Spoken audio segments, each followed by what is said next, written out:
Grabe. Hindi ko na alam guys kung anong gagawin ko dito sa pusa namin. Kawawa.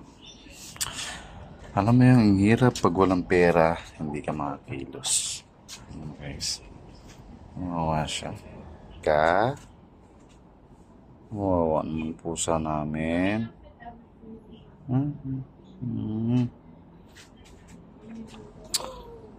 Ayun guys, nag-umpisa lang yan sa ano mo yung parang ano siya, may sore eyes. Tapos siguro mga ilang buwan na to, mga 3 months na siguro to. Ayun na siya.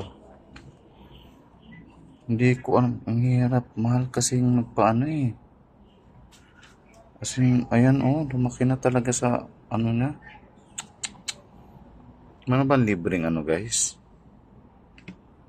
Ang pusa namin. Nahirapan na siya, kawawa.